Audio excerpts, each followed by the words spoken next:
Hi every one. Derby എന്ന movie കണ്ടു. ഞാൻ OTT ആണ് കണ്ടത്. തിയേറ്ററിൽ പോകാൻ എനിക്ക് സമയം കിട്ടിയില്ല. പക്ഷെ ഈ സിനിമ കണ്ടു കഴിഞ്ഞപ്പോഴും തിയേറ്ററിൽ പോകാത്ത നന്നായി എന്ന് എനിക്ക് തോന്നി. അതായത് എനിക്കൊരു ബിലോ ആവറേജ് ടു ആവറേജ് അതിന്റെ എക്സ്പീരിയൻസ് ആണ് എനിക്ക് കിട്ടിയത്. സാധാരണ കണ്ടുവരുന്ന ഭയങ്കര ക്ലീശ ആയിട്ടുള്ള ക്യാമ്പസ് ജീവിതം, അവിടെ രണ്ട് ഗ്രൂപ്പുകൾ, സീനിയേഴ്സിന്റെയും ജൂനിയേഴ്സിന്റെയും, അവർക്കാർക്കും എവിടെയും കേട്ട് പരിചയമില്ലാത്ത ഓരോ പേരുകൾ, നമ്മുടെ മാസ്റ്റർ പീസിലൊക്കെ പോലെ അവര് തമ്മിലുണ്ടാകുന്ന പ്രശ്നങ്ങൾ, കാവോസ്, ഇത് തന്നെ പ്രണയം, എല്ലാം ഇത് മാത്രമാണ് ഈ സിനിമ. അതിൽ പ്രത്യേകിച്ച് ഒന്നും ഒരു വെറൈറ്റി എന്ന് പറയാൻ ഒരു സാധനവും ഇല്ല. അതുപോലെ തന്നെ ഇന്നത്തെ ക്യാരക്ടേഴ്സിന്റെ ഇമോഷണൽ കണക്ട് ആക്കാനുള്ള ഒരു ഘടകം പോലും ഇല്ല. കാണുന്നവർക്ക് ഒരിക്കലും അവരെ കണക്ട് ആവുന്ന പോലും ഇല്ല. അതുകൊണ്ട് തന്നെ നമുക്ക് ഈ സിനിമ ഭയങ്കര ബോറടിയാണ്. ഞാൻ തന്നെ 2 ദിവസം എടുത്തിട്ടാണ് ഈ സിനിമ കണ്ടു തീർത്തത്. ഈ മൂവിയുടെ ഡയറക്ടർ വന്നിരിക്കുന്നത് സജിൽ മമ്പാടാണ്. അവരുടെ റൈറ്റേഴ്സ് അമീർ സുഹൈൽ, സഹറു സുഹാറ, ഇവരാണ് ഇതിന്റെ റൈറ്റേഴ്സ് വന്നിരിക്കുന്നത്. പിന്നെ സിനിമാറ്റോഗ്രാഫർ അഭിനന്ദൻ രാമാനുജൻ.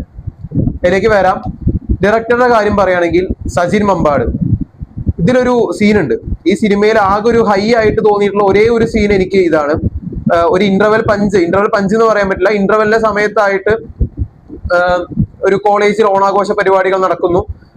അതിന്റെ ഇടയിൽ മാവേലിയെ, നമ്മളിപ്പോ ഇടയ്ക്ക് സോഷ്യൽ മീഡിയയിൽ ഏതോ കോളേജുകാർ കൊണ്ടുവന്നില്ലേ, ഒരു ഹെലികോപ്റ്ററിൽ മാവേലിയെ കൊണ്ടുവന്നില്ലേ, അതുപോലെ ഒരു സെറ്റപ്പ് നടത്തുന്നു. അവിടെ വെച്ചിട്ടുള്ള ഫ്രെയിമും അവിടെ ഉണ്ടാവുന്ന ഒരു ഫൈറ്റ് ഉണ്ട്, ആ ഫൈറ്റിന്റെ കൊറിയോഗ്രഫിയും അത് എടുത്തു വെച്ചിരിക്കുന്ന രീതിയും അതിന് കൊടുത്തിരിക്കുന്ന മാസ് എലിവേഷനും, അത് മാത്രമാണ് ഈ സിനിമയിൽ ഒരു ഹൈ ആയിട്ട് ഞാൻ കണ്ടത്. ആ സീന് കണ്ടപ്പോൾ മനസ്സിലായി ഡയറക്ടർക്ക് പണി അറിയാവുന്ന ഒരാളാണെന്നുള്ള കാര്യം മനസ്സിലായി. പിന്നീടുള്ള ഓരോ സീൻസ് ആയിക്കോട്ടെ, അവരെടുത്തു വെച്ചിരിക്കുന്ന രീതി, ഉപയോഗിച്ചിരിക്കുന്ന ലൈറ്റിങ്, അത് സിനിമാറ്റോഗ്രാഫർ എടുത്തു പറയണം. സിനിമാറ്റോഗ്രാഫർ വന്നിരിക്കുന്നത് അഭിനന്ദൻ രാമാനുജനാണ്.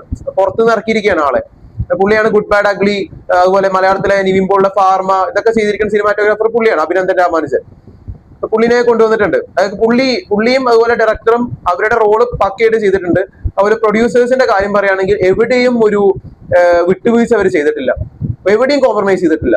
സിനിമയ്ക്ക് വേണ്ട എല്ലാ കാര്യങ്ങളും പക്കയായിട്ടുള്ള രീതിയിൽ, നല്ല രീതിയിൽ പൈസ ഇറക്കിയിട്ട് തന്നെ അവർ ചെയ്തിട്ടുണ്ട്.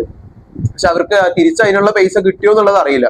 കാരണം തിയേറ്ററിൽ നിന്നൊന്നും എന്തായാലും കിട്ടാൻ ചാൻസ് ഇല്ല. OTT പ്ലാറ്റ്ഫോമിൽ നിന്ന് മറ്റോ കിട്ടി അത്ര തന്നെ. കാരണം നല്ല രീതിയിൽ അവര് കോംപ്രമൈസ് ചെയ്തിട്ടില്ല എവിടെയും. അപ്പോ സത്യത്തിൽ ഇവിടെ പ്രശ്നം വന്നിരിക്കുന്ന സ്ക്രിപ്റ്റിന് മാത്രമാണ്. ഇത്രയും നല്ല പണി അറിയാവുന്ന ആളുടെ കയ്യില് ഇത്രയും മോശം സ്ക്രിപ്റ്റ്. കാരണം എത്ര നന്നായി പണിയെടുത്തുകൊണ്ട് കാര്യമില്ലല്ലോ, ബേസ് ഉണ്ടെങ്കിലല്ലേ കാര്യമുള്ളൂ. ബേസ് ഇല്ലെങ്കിൽ എല്ലാം വല്ല ചീട്ട് കൊട്ടാരം പോയ താത്തിക്ക് വീഴേണ്ടി ചെയ്യും.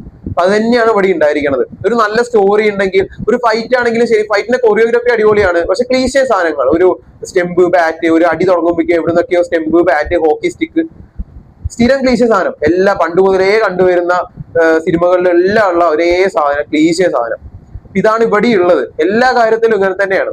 പിന്നെ ഇതില് ഒരു ഗ്യാങ് ഉണ്ട്, സ്റ്റുഡൻസിന്റെ ഒരു ഗ്യാങ്. അവരാണ് നായകന്മാരായിട്ടുള്ളത്, ഈ സിനിമയുടെ പോസിറ്റീവ് പാർട്ടായിട്ടുള്ള ആൾക്കാർ. പക്ഷെ അവരായിട്ട് ഒരു രീതിയിലുള്ള ഇമോഷണൽ കണക്ഷൻസ് നമുക്ക് കിട്ടണേ ഇല്ല. തുടക്കം ആയാലും അവസാനം വരെ ആയാലും ഒരിക്കലും നമുക്ക് കിട്ടണേ ഇല്ല. എനിക്കും തീർച്ചയായിട്ടും കിട്ടിയില്ല. അതുകൊണ്ട് തന്നെ നമുക്ക് അവരെന്തൊക്കെയോ ചെയ്യണം. അവരുടെ ജീവിതത്തിൽ എന്ത് പ്രശ്നം ഉണ്ടായാലും നമുക്ക് ഒരിക്കലും അതൊരു നമുക്ക് സങ്കടം തോന്നുന്ന രീതിയിലോ നമുക്ക് ഇമോഷൻസ് വരുന്ന രീതിയിലോ ഒന്നും അതിനെ കൺവേർട്ട് ആവണില്ല. അവരുദ്ദേശിച്ച പോലെ നടക്കണില്ല. അവരെന്തൊക്കെയോ കാര്യമായിട്ട് ഉദ്ദേശിച്ചിട്ടുണ്ട്, പക്ഷെ അതൊന്നും ഒരിക്കലും വർക്കായിട്ടില്ല. പക്ഷെ ഞാൻ പിന്നെയും പറയുന്നു, ഡയറക്ടർ ആയിക്കോട്ടെ, പ്രൊഡ്യൂസർ ആയിക്കോട്ടെ, സിനിമാറ്റോഗ്രാഫർ ആയിക്കോട്ടെ, പണി അറിയാവുന്ന ആൾക്കാരാണ്.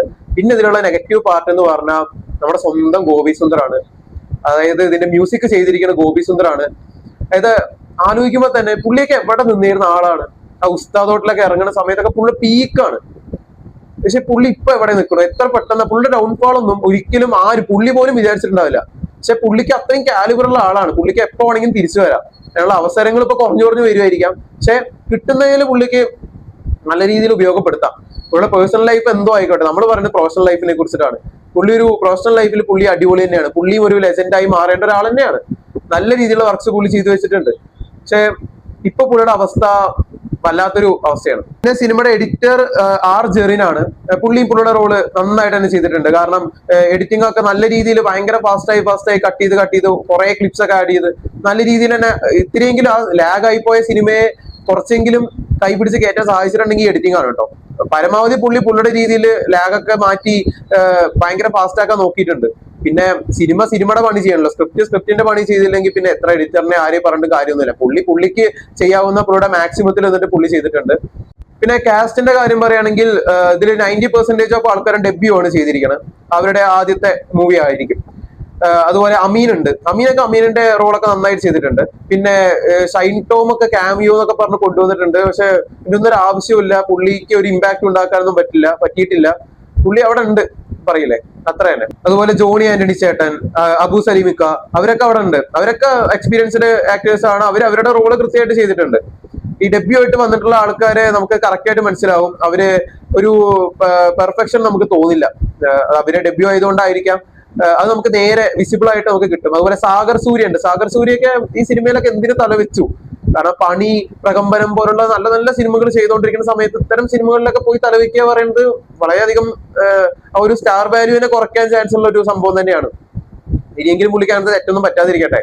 കാരണം അത്രയ്ക്ക് മോശം സ്ക്രിപ്റ്റ് ആണ്, ഒരു രീതിയിലും ഒരു ഇമ്പാക്റ്റും തരാത്ത. സത്യം പറഞ്ഞ ഈ ഡയറക്ടറുടെ ഇത്രയും നല്ലൊരു വർക്ക് പോലും ഈ സ്ക്രിപ്റ്റ് കാരണം പുറം ലോകം അറിയില്ല. അതൊരു സങ്കടം തന്നെയാണ്. അതുപോലെ സിനിമാറ്റോഗ്രാഫർ പിന്നെ ഓൾറെഡി എസ്റ്റാബ്ലിഷ്ഡ് ആയിട്ടുള്ള ആളായതുകൊണ്ട് ഇത് കാരണം ഫേമസ് ആവേണ്ട ആവശ്യമൊന്നുമില്ല. എങ്കിലും പറഞ്ഞു എന്ന് മാത്രം. ഇത്രയൊക്കെയാണ് എനിക്ക് ഈ സിനിമ കണ്ട് തോന്നിയത്. ഇത് എന്റെ മാത്രം ഒപ്പീനിയൻ ആണ്. ചിലപ്പോൾ നിങ്ങൾക്ക് ഈ സിനിമ നല്ല രീതിയിൽ വർക്കായി എന്നും വരാം. നമ്മുടെ ആമസോൺ പ്രൈമിലുണ്ട്, നിങ്ങൾക്ക് താല്പര്യം ഉണ്ടെങ്കിൽ പോയി കാണാം. അപ്പൊ ഓക്കെ, ബൈ.